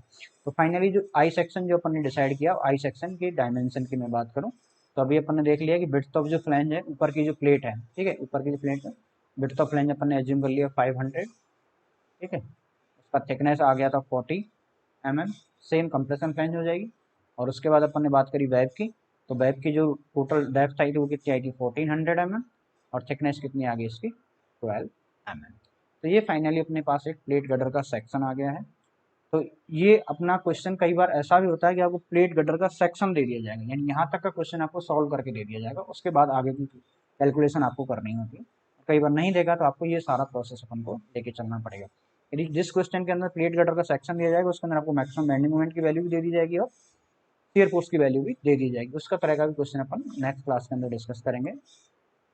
तो यहाँ से अपन 3 स्टेप कैलकुलेट कर चुके हैं, कंप्लीट कर चुके हैं भाई। लोड कैलकुलेशन कर लिया, मैक्सिमम शियर फोर्स कैलकुलेट कर लिया और मैक्सिमम बेंडिंग मोमेंट कैलकुलेट कर लिया। Now comes to the minimum web thickness requirement. Minimum web thickness की रिक्वायरमेंट क्या है, वो IS कोड के पेज नंबर 63 पे आप जाइएगा और वहाँ से पढ़िएगा।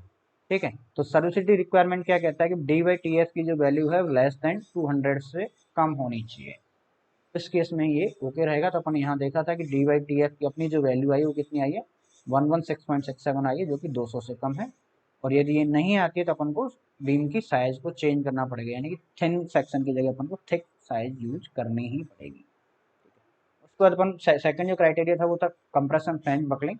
तो उसके अंदर जो रेशियो डी/टी/डब्ल्यू वर्क का वो 340 एप्सिलॉन स्क्वायर होना चाहिए। ठीक है, तो वो जब ये 200 से कम है तो 345 से तो कम होगा ही, दैट मीन्स ओके। इसका मतलब क्या हो गया कि जो वेब की जो थिकनेस है वो ओके है। ठीक है, all check are safe. Now comes to the section classification. अब सेक्शन क्लासिफिकेशन के अंदर आते हैं, वही table number 2 page number 18, check for outstanding element compression flange. पहले कंप्रेशन फ्लैंज की मैं बात कर रहा हूँ। और कंप्रेशन फ्लैंज के अंदर क्या होगा, वही मैं पहले ही बता चुका हूँ कि BF तो होता है विड्थ ऑफ फ्लैंज और B होता है इसका हाफ। ठीक है, तो ये टोटल 500 था, तो यहाँ मैंने यहाँ B की जगह क्या लिख दिया 250। TF क्या आया था 40, इसकी वैल्यू मैंने कैलकुलेट की तो आई 6.25, जो कि 8.4 एप्सिलॉन से कम है। दैट मीन्स फ्लैंज जो है वो क्या है, प्लास्टिक है। ठीक है, अब फ्लैंज यदि प्लास्टिक है तो प्लास्टिक सेक्शन की तरह अपन इसको डिजाइन कर लेंगे, क्योंकि वेब तो क्या है, वो शेयर कैपेसिटी में आता है, अपन तो मोमेंट कैपेसिटी करते हैं। और मोमेंट कैपेसिटी के लिए मैं पहले बता चुका हूँ, बीटा पी की जो वैल्यू रहेगी वो क्या रहेगी, 1 रहेगी। ये जो फॉर्मूला है मोमेंट कैपेसिटी का फॉर कंप्रेशन फ्लैंजेस, ये अपने वहाँ पे दिया हुआ है। कहाँ पे, पेज नंबर 53 के ऊपर एक फॉर्मूला दिया हुआ है MD का, बीटा पी ZP/FY अपॉन में गामा M0। बात करते हैं बेसिकली ZP। तो ZP क्या होगा, ZP क्या होगा भाई, ZP अपन को इस पर्टिकुलर सेक्शन के अंतर्गत निकालना पड़ेगा। ठीक है, तो ZP क्या होता है, ये तो हो गया AF। AF का मतलब क्या हो गया, 500 इंटू 40, ये तो AF हो गया। साथ में किससे मल्टीप्लाई कर दिया, D से मल्टीप्लाई कर दिया 720 इंटू, और ए आप ZP अपन ये कैसे निकाला है अपन ने, सेक्शन मॉडुलस को ना निकाल के अपने क्या किया, सीधा सिंपल सी, क्योंकि जो भी ZP हो, ZP मतलब प्लास्टिक न्यूट्रल एक्सेस की अपन बात करते हैं, तो प्लास्टिक न्यूट्रल एक्सेस को ही अपन क्या कह देते हैं, इक्वल एरिया एक्सेस भी कहते हैं। इक्वल एरिया एक्सेस यानी कि पर्टिकुलर सेक्शन को जो मिड से क्या कर दे, कट कर दे। ठीक है, उसी के अकॉर्डिंग आप यदि मोमेंट ले लोगे तो वो क्या हो जाएगा, ZP हो जाएगा। ठीक है, तो ये वही ZP अपन ने यहाँ पे कैलकुलेट किया है। यदि आप ऐसा ना करेंगे तो पहले इसका ZE कैलकुलेट कर सकते हैं। ठीक है, इस पर्टिकुलर सेक्शन का आप ZE कैलकुलेट कीजिएगा, उसके बाद उसका सेफ फैक्टर से मल्टीप्लाई कर दिएगा तो भी आप ZP निकाल सकते हो। और ये बेसिकली सिंपल सा फॉर्मूला है कि आप प्लास्टिक न्यूट्रल एक्सिस के अबाउट उसका क्या ले लो, मोमेंट ले लो उस पर्टिकुलर एरिया का। दो फ्लैंज इसलिए अपने 2 से मल्टीप्लाई कर दिया है, तो टोटल जो मोमेंट जो सॉरी प्लास्टिक सेक्शन मॉडुलस की जो वैल्यू आ गई वो आ गई 28.8 इंटू 10⁻6 mm3। तो MD की बात करना है तो अपन को ये सारी वैल्यूज यहाँ पे पुट कर देंगे। तो बीटा बी यदि प्लास्टिक सेक्शन है तो 1 हो गया। ZP की वैल्यू अपन ने ऊपर कैलकुलेट कर ही ली। FY क्या होता है 250 और गामा M0 क्या होता है 1.1। तो यहाँ से अपन क्या निकालेंगे, डिजाइन मोमेंट कैपेसिटी अपन यहाँ पे निकाल लेंगे। तो जो अपनी क्या आई 6545.45। ठीक है, अब ये वैल्यू अपनी क्या है, मैक्सिमम बेंडिंग मोमेंट से क्या है, ज्यादा है, दैट मीन्स ओके। तो MD is greater than M, that means ये मोमेंट कैपेसिटी के अंदर अपना जो सेक्शन है वो सेफ हो गया। Now comes to check for shear capacity for web. अब शियर कैपेसिटी की अपन बात करते हैं। तो शियर कैपेसिटी के लिए मैंने ये बताया था पहले ही, पेज नंबर 59 के ऊपर एक फॉर्मूला दिया हुआ है BD का। तो BD क्या होता है, AB/FY/√3 गामा M0। AB क्या होता है, एरिया ऑफ वेब। मैं पहले भी कंसीडर कर चुका हूँ कि जो शियर कैपेसिटी है वो कौन करेगा, सिर्फ वेब करेगा। तो वेब का एरिया क्या हो गया, वेब का क्या होगा भाई, ये डेप्थ है और TW है। तो डेप्थ इसकी कितनी है 1400 और TW कितनी है 12 mm। तो यहाँ से ए भी निकाल लिया। FY/W वही 250 है, √3 गामा M0 1.1। तो ये वैल्यू जो अपनी आई वाई 2204.4 किलोमीटर, यानी 2204.4 किलोमीटर पर 4 किलोमीटर, अभी मीटर नहीं आएगा सर, किलोमीटर में आ जाएंगे। ठीक है, और इसकी वैल्यू मैक्सिमम शेयर फोर्स से क्या है, ज़्यादा है, दैट मीन्स सेफ है। इसको अपन 0.6 BD भी अपन कैलकुलेट करते हैं, यानी हाई शेयर के केस में, फिर रिवर्सिबल शेयर के केस में भी ये क्या है, सेफ है। दैट मीन्स अपनी जो बीम है वो मोमेंट कैपेसिटी में भी सेफ हो गई और शेयर कैपेसिटी के अंतर्गत अपनी प्लेट कटर सेफ हो गई। Now comes to the check for shear buckling of the web. ठीक है, इसके लिए पेज नंबर 50 पे आप जाओगे, 50 सॉरी 60। ठीक है, पेज नंबर 60 पे जाओगे IS कोड के अंतर्गत, तो वहाँ पे दिया हुआ है BCR। BCR equals to AB into tau B. तो BCR क्या होता है, shear force corresponding to the web buckling, ये अपन को कैलकुलेट करना है। AB क्या हो गया, वेब का एरिया हो गया, और TB क्या होता है, shear stress corresponding to the web buckling. ठीक है, तो BCR तो क्या है, शियर फोर्स है। अब शियर फोर्स अपन निकालना हो तो क्या करते हैं, स्ट्रेस इनटू एरिया ही तो करते हैं सिंपली। तो अब इसके अंदर केस फर्स्ट की अपन बात करता हूँ, यदि मैं गामा सॉरी लैम्डा डब्ल्यू की वैल्यू यदि 0.8 से कम हो तो उस केस के अंदर टाउ बी जो होता है वो होता है F/W अपन √3। यदि इसकी गामा डब्ल्यू की वैल्यू 0.8 1.2 हो तो इसके लिए शेयर फोर्स का फॉर्मूला हो जाता है शेयर स्ट्रेस का 1 माइनस की 0.8 गामा डब्ल्यू 0.8 F/W√3। और यदि इसकी वैल्यू 1.2 से ग्रेटर हो गामा तो टाउ बी की वैल्यू आ जाती है F/W√3 गामा डब्ल्यू का स्क्वायर। और यहाँ पे गामा डब्ल्यू क्या है, गामा डब्ल्यू is the non dimensional web slenderness ratio for shear buckling stress. ठीक है, तो ये पूरा कोड के अंदर भी पूरा क्लॉज दिया हुआ है इसका बकलिंग। ठीक है, गामा डब्ल्यू निकालने के लिए अपन क्या निकालना पड़ेगा, √3 F/W √3 टाउ CRC। अब इसके अंदर F/W तो अपन को पता है, लेकिन टाउ CRC निकालना पड़ेगा। तो टाउ CRC का भी फॉर्मूला दिया हुआ है कोड के अंतर्गत, KV π² E 12 माइनस 1 माइनस के म्यू स्क्वायर /TW। यहाँ पे KV क्या है, ये कांस्टेंट है, इसके लिए भी अलग से फॉर्मूला है। ठीक है, मतलब वैल्यू दे रखी है। पाई हो गया, ई हो गया Young's modulus of velocity, gamma होता है पॉइजन रेशियो, डी और TW अपने सेक्शन के यूज कर लेंगे। केवी की बात करते हैं, केवी की वैल्यू 5.35 यूज करते हैं जब transverse stiffeners are provided for supports only. ठीक है, पॉइजन रेशियो अपन माइल्ड स्टील की बात करते हैं, अप्रोक्सीमेटली क्या होता है इलास्टिक मटेरियल 0.3 होता है। ठीक है, तो अब यहाँ पे केवी की वैल्यू अपन ने पुट करी, ये पाई है। उसको इलास्टिक स्टील की मैं इलास्टिक यंग मॉडल्स की बात करता हूँ तो कितना होता है 2 × 10⁵ पॉइजन रेशियो 0.3 हो गया, डी अपन को 1400 दे रखा है, TW 12 दे रखा है, तो इसका अपन ने स्क्वायर कर दिया, यहाँ से टाउ CRV की वैल्यू आ गई। अब ये वाली वैल्यू अपन यहाँ पुट करें, ये वाली अपन वैल्यू यहाँ पुट करी तो क्या आ जाएगा, गामा डब्ल्यू की वैल्यू आ गई, गामा डब्ल्यू की वैल्यू आई 1.42 जो कि 1.2 से क्या है, ग्रेटर है। 1.2 से ग्रेटर है तो उस केस के अंदर कौन सा फॉर्मूला यूज करना पड़ेगा, tau V F/W√3 gamma W का स्क्वायर। ये सारा जो क्लॉज है ये पूरा कोड के अंदर दिए हुए हैं सारे फॉर्मूले, तो आपको ज़्यादा लोड लेने की ज़रूरत नहीं है। तो यहाँ से अपन BCR की वैल्यू कैलकुलेट करेंगे, और जो BCR की वैल्यू है वो कितनी आ गई, 1194 किलो न्यूटन, जो कि अपनी मैक्सिमम शियर फोर्स से क्या होनी चाहिए, ज़्यादा होनी चाहिए। दैट मीन्स एक अपना जो वेब है वो शियर बकलिंग में क्या है, सेफ है। तो ये चेक तो हो गया शियर बकलिंग का। नाउ आते हैं अपन design check for load carrying stiffeners. ठीक है, तो इसके लिए अपन पेज नंबर 67 पे जाएंगे, वहाँ पर सारी चीज़ें दी हुई हैं कि कोई भी एक कंसनट्रेटेड लोड आता है तो उस केस के अंतर्गत अपन को लोड बियरिंग स्टिफनर प्रोवाइड करती हैं, और वो किस तरह से करनी है। ठीक है, तो उसके लिए फॉर्मूला है FCW V1 + N2 TW FCD। ठीक है, अब इन टर्म्स की तरफ आते हैं। तो V1 क्या है, breadth of stiffeners bearing on the flange, यानी कि जो बियरिंग स्टिफनर्स अपन प्रोवाइड करते हैं उसकी विड्थ है, और width with not deform under bending moment, this is called stiff bearing width, but in the this section it not possible, always assume consider critical section B1 = 0। ठीक है, तो इस चीज़ को अपन को याद रखना है, ये इंपॉर्टेंट नोट है कि ऐसा कोई सेक्शन जो मोमेंट के अंतर्गत क्या हो, बकल ना करें। ठीक है, डिफॉर्म ना हो, उस वाले पोर्शन को लेके चल रहे हैं। अब अपन को नहीं पता ना इसके अंदर क्या है, तो मोस्ट ऑफ द केस के अंदर अपन क्या करते हैं, B1 की वैल्यू 0 ही कैलकुलेट कर लेते हैं। फिर अपन बात करते हैं N1 या जो भी अपन N2 जो अभी जो भी नाम दे रहे हो, तो वो क्या होता है, and dispersion of wave load through the wave eight 45 degree angle, the level of half depth is, that means अभी अपन ने बात करी कि ये मेरा क्या है, ये कोई फ्लैंज है। ठीक है, इस फ्लैंज के अंदर में 45 डिग्री एंगल के अंदर जो भी डिस्पर्सन आएगा, ठीक है भाई, कोई भी लोड लगता है तो क्या करता है, जैसे अपन इस ऑयल के अंदर भी पढ़ा था, इस तरह से क्या करता है, नीचे की तरफ डिस्पर्स हो जाता है। तो डिस्पर्स किस बिट्स के ऊपर होगा, तो वो ये वाली अपन जब ये एंगल मैंने 45 मान लिया, ये 45 मान ली, टोटल डेप्थ D है, तो ये क्या हो जाएगा D/2 यानी कि ओवरऑल डेप्थ इसकी भी D हो जाएगी। तो यहाँ से अपन इस वैल्यू को निकाल सकते हैं बेस विड्थ को tan 45 एंगल के अकॉर्डिंग। ठीक है, ये न्यूट्रल एक्सिस तक ये बन जाते हैं, तो यहाँ पर ये वाली D/2 है तो ये वाली भी D/2 होगी। ठीक है, तो बेस की बिट्स क्या हो गई D/2, और N1 की वैल्यू क्या होगी 2D2, यानी यहाँ से लेके यहाँ तक का ये पोर्शन हो गया, क्या हो गया N1 हो गया। तो ये 2 × D/2, तो दैट मीन्स ये D आ जाएगी। यहाँ पे B1 की वैल्यू अपन 0 कर ही चुके हैं। अब FCD की वैल्यू करनी है, तो ये FCD क्या है, वही डिजाइन कंप्रेसिव स्ट्रेंथ है। क्या होती है? डिजाइन कंप्रेसिव स्ट्रेंथ है। ये किस किस के ऊपर डिपेंड करती है? अपन कॉलम के अंदर पढ़ चुके हैं, ठीक है। तो ये L E upon R by, यानी एल क्या होता है? इफेक्टिव लेंथ, और आर क्या होता है? इसका मिनिमम रेडियस ऑफ वायरेशन, ठीक है। और एल ई इफेक्टिव लेंथ है। इफेक्टिव लेंथ क्या होती है भाई? के इंटू एल, यानी कि एंड कंडीशन के ऊपर डिपेंड करती है। अब जब मेरी अपन पहले मेंशन किया हुआ है कि रेजिस्टेंट है फ्लेंज, फ्लेंज रेजिस्टेंट है, उस केस में 0.7 ले लूंगा, और यदि रेजिस्टेंट नहीं है उस केस के अंदर 1 ले लेते हैं अपन, ठीक है। ये वही तरह रेजिस्टेंट मतलब क्या हो गया? सपोर्टेड है, ठीक है। और ये हो गया अनरेजिस्टेंट, यानी कि सिंपली सपोर्टेड है, यानी कि हिंज है एक तरह से दोनों तरफ, तो उस केस के अपन 1 ले लेंगे।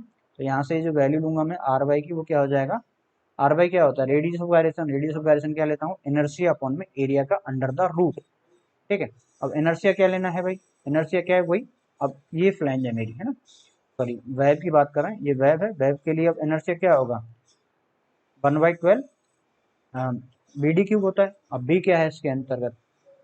ठीक है, बी क्या होगा इसके अंतर्गत? बी तो हो गया क्या? डी। और डी क्या हो गया इसका? डेप्थ, यानी ये पर्टिकुलर सेक्शन की अपन बात करी, तो ये अपन ने यहाँ से आर वाई डायरेक्शन के अंदर लिया है, ठीक है। आई वाई वाई के अंदर, यदि एक्सेस के अंदर लेता तो मैं ये हो जाता डी बाई टी डब्ल्यू, और यदि मैंने वाई के अकॉर्डिंग लिया तो क्या हो जाएगा? डी बी क्यू, ठीक है। तो ये वही है डी बी क्यू।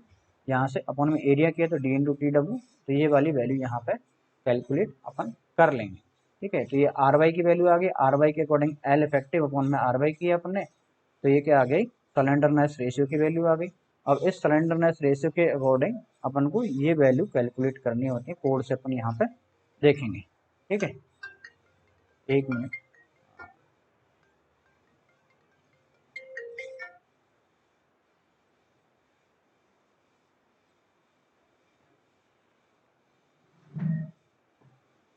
तो ये लैम्बडा के अकॉर्डिंग अपन ने, यानी लैम्बडा इन स्लेंडरनेस रेशियो के अकॉर्डिंग एफसीडी की वैल्यू कैलकुलेट करेंगे, और यहाँ से आर वाई कैलकुलेट कर लेंगे। आर वाई आ जाएगा तो हम स्लेंडरनेस रेशियो आ जाएगा, और एफ सी डब्ल्यू की वैल्यू भी आ जाएगी। ये सारी कैलकुलेशन आपको प्रैक्टिस करनी है कंटिन्यू, तभी जाके आप इस चेक को पूरा कंप्लीट कर पाओगे। और एफ सी डब्ल्यू की वैल्यू यदि 300 से ग्रेटर आई है, तो इसका मतलब ये सेफ वैल्यूज अपने यहाँ आ गई, ठीक है। तो there is no requirement for load carrying stiffeners. ये एफसीडी की वैल्यू 300 से कम आती तो अपन को स्टिफनर्स की वैल्यू प्रोवाइड करनी पड़ती है। लास्ट अपन बात करते हैं design check for load bearing stiffeners for maximum concentrated point load.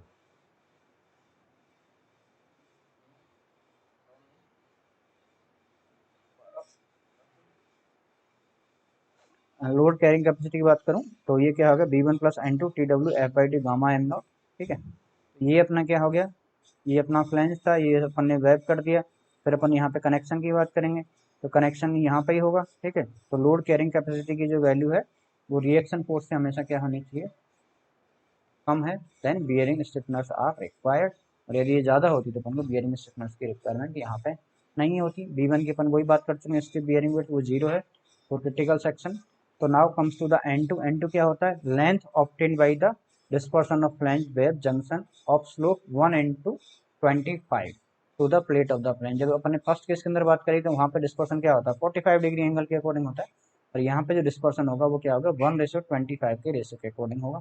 तो यदि अपन को ये फ्लैंज दिया हुआ है, ठीक है, ये फ्लैंज का बिट दिया हुआ है, हाँ, फ्लैंज का थिकनेस, सॉरी थिकनेस कितना है? 40 दिया हुआ है। तो इसको 1/25 करोगे तो इसका मतलब क्या आ जाएगा? ये डिस्पर्सन एरिया का अंतर आ जाएगा। और डिस्पर्सन एरिया कितना आ गया अपना? N2 200 mm। N2 की वैल्यू भी अपन यहाँ पे पुट कर देंगे, ये वही फॉर्मूला है, ठीक है। तो ये अपना चेक फॉर बियरिंग स्टिफनेस दोनों जगह हो गए, एक तो अंडर द लोड और एक द एट द सपोर्ट, ठीक है। सारी वैल्यू यहाँ पे पुट करी। एच डब्ल्यू की 250 लिया, 1.1 लिया, और ये वैल्यू अपनी आ गई, जो कि एफ सी डी जो अपन ने वैल्यू कैलकुलेट की 300 किलोमीटर, उससे क्या है? पॉइंट लोड, यानी जो भी 300 किलोमीटर है जो पॉइंट लोड है उससे अपनी वैल्यू ज़्यादा होनी चाहिए, दैट मीन्स ये सेफ है। तो here local capacity of junction is more than the maximum point load, तो not required the design of load bearing at particular junction. तो अब यहाँ पे जंक्शन पे अपन को जरूरत नहीं पड़ेगी। अब बात करते हैं अपन सपोर्ट की। तो सपोर्ट पे देखो लोड केयरिंग कैपेसिटी क्या है? वो टोटल जो लोड है उससे क्या है? कम है। तो इसका मतलब क्या हो गया? सेफ नहीं है। तो इस केस के अंदर अपन को क्या करना पड़ेगा भाई? एंड बियरिंग स्टिफनर्स प्रोवाइड करनी पड़ेंगी सपोर्ट के लिए। भाई जहाँ कंसंट्रेटेड लोड था वहां तो इसकी कैपेसिटी उससे ज्यादा थी, यानी कंसंट्रेटेड लोड तो कितना था? 300 किलोमीटर था, तो उससे तो ग्रेटर है, यानी कि जहाँ कंसंट्रेटेड लोड है वहां पर तो इसकी जरूरत नहीं है। बट अपन सपोर्ट की बात करें, सपोर्ट पे जो लोड आ रहा है, यानी रिएक्शन जो आ रही है वो कितनी आ रही है? 940 आ रही है, जो कि अपनी इसकी कैपेसिटी से क्या है, ज़्यादा है, तो उस केस के अंदर अपन को क्या करनी पड़ेगी, एंड बियरिंग स्टिफनर्स को डिजाइन करना पड़ेगा। तो इन end bearing stiffeners design check for buckling and design check for bearing of strength to be calculated at that particular case के अंतर्गत। तो अब अपन ट्राई करते हैं, यानी कि एंड स्टिफनर्स ट्राई कर रहे हैं कितनी, 220 इंटू 12 mm, कोई भी वैल्यू अपन को एज्यूम करनी है, ठीक है। मेनली थिकनेस है वो 12 mm से ज़्यादा लेना एंड बियरिंग स्टिफनर्स की। तो ये मेरी क्या हो गई, एंड बियरिंग स्टिफनर्स है। अब इसके अंदर मैं आउट स्टैंड की बात करूँ, ठीक है। तो आउट स्टैंड क्या होता है भाई, आउट स्टैंड के लिए कोड के अंदर लिमिट दी हुई है 20 TQ एप्सिलॉन। TQ क्या होगी, थिकनेस हो गई इसकी स्टिफनर्स की, 20 इंटू 12 इंटू 1 किया था into 40। Out standing core of the section, out core of the section वो कितना होता है 14 TQ। तो ये हो गया 14 इंटू 12 यानी कि 168 mm। तो ये तो अपना क्या हो गया भाई, आउट स्टैंडिंग कोर हो गया ये वाला।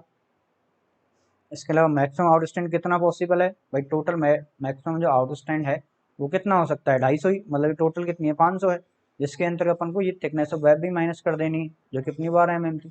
तो ये 240 हो गया मैक्सिमम आउट स्टैंड, ठीक है। उसके अलावा ये वाली जो बिट्स आ गई वो आ गई आउट स्टैंड कोर सेक्शन की बिट्स, ठीक है। अब इस सेक्शन को अपन को बकलिंग के अकॉर्डिंग चेक करना है। तो बकलिंग के अकॉर्डिंग क्या हो रहा है, बकलिंग यानी कॉलम वाला केस आ जाता है।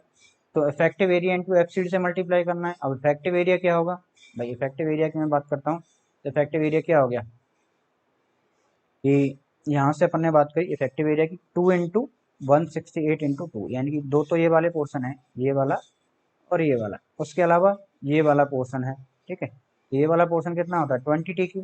तो 20 into TQ into thickness of web यानी कि 12। तो यहाँ से अपन ने कैलकुलेट किया इफेक्टिव एरिया।